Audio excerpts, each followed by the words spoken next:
ನಮಸ್ತೆ ಪ್ರಿಯ ವೀಕ್ಷಕರೇ, ನಾನು ಎಸ್ ವಿ ಚಂದ್ರಕಲಾ ಶಿವಮೊಗ್ಗ. ನೀವೀಗಿಲ್ಲಿ ನೋಡ್ತಿರುವಂಥದ್ದು ಬಜೆಯನ್ನು, ಒಂದು ಬಜೆ ಅಥವಾ ಬಜೆ ಜಾಯಿಕಾಯಿ ಅಂತ ಏನು ಹೇಳ್ತೀವಿ, ಬಜೆ ಅನ್ನೋ ಗಿಡ. ಈ ಬಜೆನ ಇದು 6 ತಿಂಗಳಿಗೆ ನಾವು ನೆಟ್ಟು 6 ತಿಂಗಳಿಗೆ ಇದರಲ್ಲೇ ಏನು ಬೇರು ನೆಟ್ಟಿರ್ತೀವಲ್ಲ, ಬಜೆ ಸಿಗುತ್ತೆ. ಆಗ ಈ ಥರ ಎಲ್ಲ ಈ ಬಜೆದು ಈ ಥರ ಎಲ್ಲ ಒಣಗ್ಕೊಳ್ತಾ ಬಂದಾಗ ನಾವು ಇದನ್ನು ನೋಡಬೇಕು, ಇದು ಬಜೆ ಎಲ್ಲ ಬಂದಿದೆಯಾ, ಕೀಳಕ್ಕೆ ಬಂದಿದೆಯಾ ಅಂತ.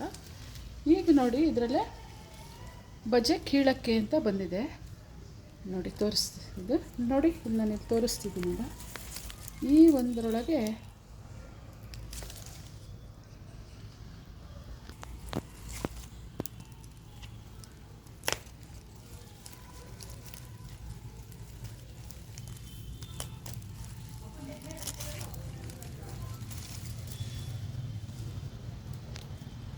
ನೋಡಿ ವೀಕ್ಷಕರೇ, ಈ ರೀತಿಯಲ್ಲೇ ಬಜೆ ಇಷ್ಟು ಉದ್ದವಾಗಿ ಇದು ಯಾವಾಗ ಬಲ್ತಿರುತ್ತೆ ಆವಾಗ ಮೇಲ್ಗಡೆ ಅದು ಕೆಳಗಡೆ ಇರೋದಲ್ಲದೆ ಕೆಳ ಮಣ್ಣಿಂದ ಮೇಲ್ಮಣ್ಣಿಗೆ ಬರೋಕ್ಕೆ ಶುರು ಆಗುತ್ತೆ, ಕಾಣಿಸುತ್ತೆ ನಮಗೆ.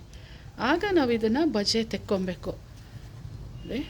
ಈ ಥರ ಸುಮಾರು ನಾವು ನೆಲದಲ್ಲಿ ನೆಟ್ಟಿದ್ದಂತೂ ಇನ್ನೂ ಜಾಸ್ತಿ ಬರುತ್ತೆ. ನಾವಿಲ್ಲಿ ಮನೆ ಮಟ್ಟಿಗೆ ಕಷಾಯಕ್ಕೆಲ್ಲ ಹಾಕೋಕ್ಕೆ ಅಂತ ಪಾಟಲ್ಲಿ ನೆಟ್ಕೊಂಡಾಗ ನಮ್ಗೆ ಸಾಕೋದು. ಪಾಟಲ್ಲಿ ನೆಟ್ಟಿದ್ದೆ ಸುಮಾರು ಬರುತ್ತೆ ನೋಡಿ. ಈಗ ಇದನ್ನು ಮತ್ತೆ ನಾವು ಇಲ್ಲಿ ತನಕ ಕಟ್ ಮಾಡಿಕೊಂಡು ಈ ಮೇಲ್ಗಡೆ ಒಂದು ಚೂರು ಬೇರು ಬಿಟ್ಕೊಂಡು ಮತ್ತೆ ಇದನ್ನು ಪುನಃ ಮತ್ತೆ ಬಜೆ ಸಸ್ಯವನ್ನು ಮತ್ತೆ ಬೆಳೆಗೋಸ್ಕರ ಮತ್ತೆ ನೆಟ್ಕೋಬೋದು ನಾವಿದು. ಈಗ ನಾನು 2 ಕಿತ್ತಿದ್ದೀನಿ ನೋಡಿ.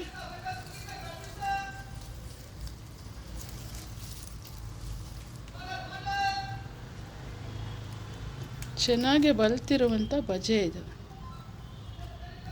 ಈಗ ಇಲ್ಲಿ ತನಕ ಕಟ್ ಮಾಡಿ ಇದನ್ನು ಇನ್ನೊಂದು ರಿಪ್ಲೇಸ್ ಮಾಡ್ಬೋದು. ಈ ಗಿಡನ ಹೇಗೆ ಅಂತ ನೋಡೋಣ. ಇಲ್ಲೊಂದು ಪಾಟ್ ರೆಡಿ ಮಾಡಿ ಇಟ್ಕೊಂಡಿದ್ದೀನಿ ನಾನು. ಇದು ಅಗ್ಲ ಬಾಯಲ್ಲೇ ಹಾಕ್ಬೇಕಾದ್ರೆ ನಾವು ಫಸ್ಟ್ ಒಂದು ಸಣ್ಣದ್ರಲ್ಲಿ ಹಾಕ್ಕೊಂಡು ಅದು ಚಿಗ್ರಿ ಅದು ಬೆಳವಣಿಗೆ ಆಗ್ಬೇಕಾದ್ರೆ ನಾವು ಒಂದು ಅಗ್ಲ ಬಾಯಲ್ಲಿ ಹಾಕೋಬೋದು. ಒಂದು ಗಿಡ ನೆಟ್ಟರೆ ಇದರಲ್ಲಿ 10 ನಮಗೆ ಬೇರುಗಳು ಸಿಗುತ್ತೆ. ಇದೆಲ್ಲ ಇನ್ನೂ ಅಷ್ಟು ಆಗಿಲ್ಲ, ಇಲ್ಲ ಇನ್ನೂ ಎಳೆದಿದೆ.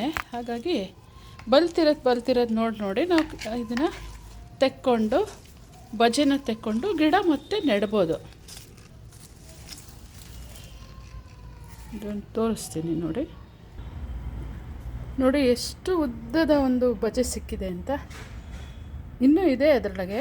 ಇವಾಗ ನನಗೆ ಇಷ್ಟು ಬೇಕಿತ್ತು ಹಸಿ ಬಜೆ. ಈಗ ನೋಡಿ ಇಷ್ಟು ಇದು ತೆಗೆದು ಗಿಡದಿಂದ ನಾನು ಕಟ್ ಮಾಡಿಕೊಂಡೆ. ಈ ಥರ ಕಟ್ ಮಾಡಿಕೊಂಡು ಇದರಲ್ಲೇ ಒಂದು ಸಣ್ಣ ಸಸಿ ಕೂಡ ಇತ್ತು ನೋಡಿ.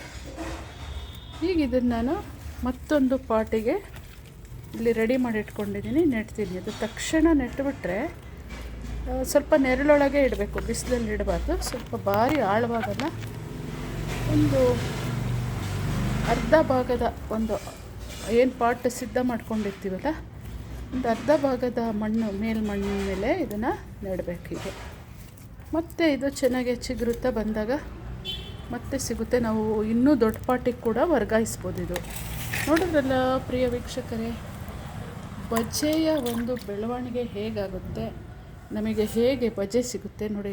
ಇದಕ್ಕೂ ಉದ್ದುದ್ದ ಬಜೆ ಕೂಡ ಸಿಗುತ್ತೆ. ನೋಡಿದ್ರಲ್ಲ, ಇದೇ ಸಸಿನ ಇದನ್ನೇ ಮೇಲ್ಗಡೆದು ನಾವು ಈ ಥರ ಇಲ್ಲಿ ತನಕ ಮುರಿದುಬಿಟ್ಟು ಮತ್ತೆ ನೆಡೋಂಥದ್ದು. ನಿಮಗೆ ಈ ವಿಡಿಯೋ ಇಷ್ಟ ಆಗಿತ್ತು, ಬಜೆ ಸಸ್ಯದ ವಿಡಿಯೋ ಇಷ್ಟ ಆಗಿತ್ತು ಅಂದರೆ ನಿಮ್ಮ ಅನಿಸಿಕೆ ಅಭಿಪ್ರಾಯವನ್ನು ತಿಳಿಸಿ ಅಂತ ಹೇಳ್ತಾ ಥ್ಯಾಂಕ್ ಯು ಸೋ ಮಚ್, ಧನ್ಯವಾದಗಳು.